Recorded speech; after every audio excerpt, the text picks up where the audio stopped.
अस्सलाम वालेकुम। SM news के साथ मैं हूं मुकद्दर रजा। एसएम न्यूज स्टूडियो में खुश आमदीद। खबरों का सिलसिला बढ़ाते हुए हम शामिल करते हैं कराची से जंग और जियो के मरकजी ऑफिस पर हमले का मुकदमा मीठादार थाने में दर्ज कर लिया गया है कि जबकि पुलिस ने 13 अफराद को गिरफ्तार कर लिया। मजीद जानते हैं ब्यूरो चीफ जुल्फकार अली से। जी जुल्फकार, आगाह कीजिएगा। जी बिल्कुल, पुलिस का कहना है कि जंग और जियो के मरकजी दफ्तर पर हमले का मुकदमा मीठादार थाने में जंग और जियो के सिक्योरिटी सुपरवाइजर मोहम्मद कबीर की मदीयत में दर्ज किया गया है।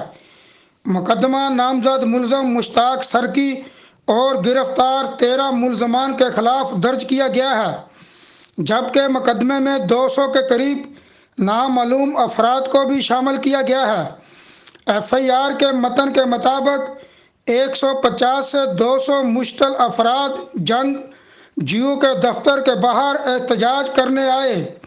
मुजाहरीन की क़यादत मुश्ताक सरकी नामी शख्स कर रहा था और मुश्तल अफराद में से कुछ फ़ोन पर भी किसी से राब्ते में थे।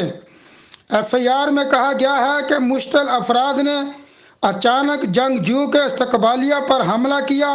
वहां मौजूद सिक्योरिटी गार्ड ने रोका तो मुजाहरीन दरवाज़ा तोड़कर अंदर दाखिल हो गए और वहां मौजूद मुलाजमीन को जरगमाल बना लिया और हब्से बजा में रखा।